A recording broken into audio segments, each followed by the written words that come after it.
بسم الله الرحمن الرحيم. ازيكم؟ النهارده ان شاء الله هنعمل مع بعض بريوش بالكاسترد. طعمه جميل جدا. كمان ينفع للاطفال في المدارس كفطار مع كوبايه شاي. فعلا طعمه لذيذ، ان شاء الله تجربوه يعجبكم. في البدايه هنزل باتنين من البيض، هضيف عليهم كيس من الفانيليا. بعد كده ضفت كوب الا ربع من السكر، وكمان عندي نص لتر من الحليب. هنضيف عليهم 3 معالق كبار من النشا على حسب حجم المعلقه. انا هستخدم بالظبط 60 جرام.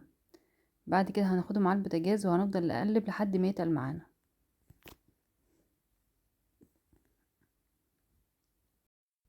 اهم حاجه انك تقلبي باستمرار علشان خاطر ما يلزقش معاكي ويتحرق.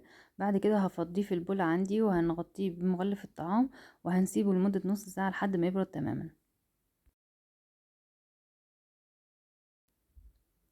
بعد كده في البول عندي نزلت بكوبايه الا 3 معالق كبار من الحليب. حطيت عليهم معلقه كبيره من الخميره، معلقه كبيره من العسل الابيض. ممكن نزود السكر، ممكن نبدل العسل بالسكر، مفيش اي مشكله. ونقلب الخليط كويس جدا، وبعد كده هنسيبه على جنب كده لمده 10 دقايق في مكان دافي، ونرجع نستخدمه. هنا بعد ما اتأكدت ان الخميرة عندي تفاعلت معايا، نزلت بثلاث معالق كبار من السكر. ضفت عليهم معلقة من او كيس من الفانيليا. وبعد كده هنزود عدد 2 من البيض، وهنقلب الخليط كله كويس جدا لحد ما نتأكد ان حبيبات السكر كلها دابت معانا.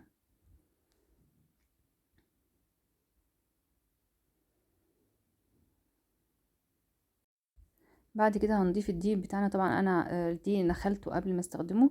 هنضيف عليه رشة ملح. انا استخدمت نص كيلو من الدقيق، يعني 3 كوب ونص. ممكن تستخدمي الكمية كلها، وممكن تستخدمي اقل من الكمية على حسب نوعية الدقيق. اول ما تلاقي العجينة اتلمت معاكي بالشكل ده، ما تزوديش اي دقيق، هتكون بتلزق. وبعد كده هنضيف، انا عندي 100 جرام من الزبدة. هنضيف الزبدة على مراحل، انا مش هضيفها على مرحلة واحدة.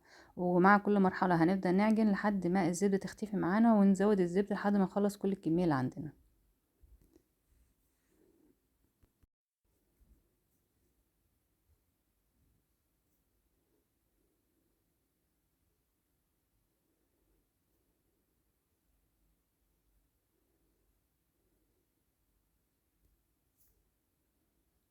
ده قوام العجين هيكون بيلزق شوية، وهو ده المطلوب.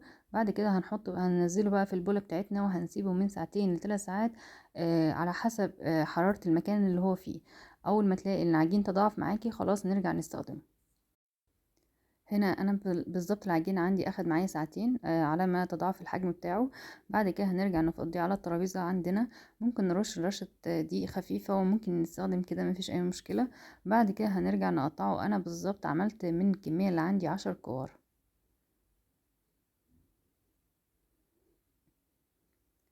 بعد كده هنقفله بالشكل ده. وعندي الصينية بتاعتي اللي هتدخل الفرن، انا حاطه فيها ورق الزبدة. وبعد كده هنزل الكور بتاعتي، وهسيبها بعد ما اخلص كل الكمية. هسيبها طبعا على جنب لمدة ساعة او نص ساعة على حسب حرارة المكان. عندي هنا بقى الكاسترد بتاعي هقلبه. لو حد حابب يديله نكهة الشوكولاتة، ممكن يزود عليه شوية كاكاو. ولو عايزين تسيبوه كده، مفيش اي مشكلة. يعني ممكن تضيفوا له اي اضافات انتوا حابينها.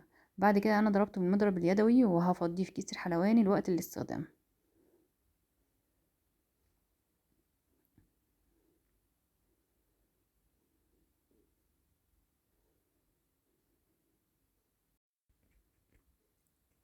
هنا اخد معايا بالظبط حوالي 20 دقيقة، وتضاعف وصل للحجم ده. بعد كده هجيب المقص عندي، وهعمل فيه فتحات بالشكل ده.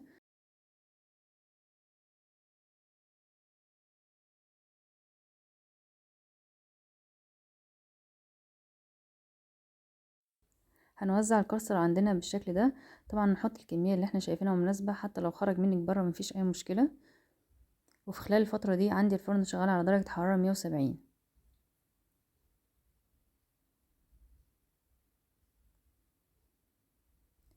بعد كده هنجيب حليب، وهندهن الاطراف عندنا بالشكل ده. ممكن نوزع اي حاجة كمان من فوق، مكسرات او اي حاجة لو انتوا عايزينها. بعد كده هيدخل الفرن، هياخد معايا بالظبط 25 دقيقة. بعد 25 دقيقة طبعا زي ما انتوا شايفين اخد اللون الجميل ده. هنسيبه يبرد تماما، وبعد كده نرجع نقدمه. هنا ممكن لو حد مش حابب ان هو يكون يعني لازق جنب بعض بالشكل ده، ممكن تبقى تحطوا بين كل الواحدة والتانية نحط ورق الزبدة. هنا زي ما انتوا شايفين عجينة هشة جدا، مليان بحشو الكاستر. طعمه فعلا كان جميل. ان شاء الله تجربوه يعجبكم.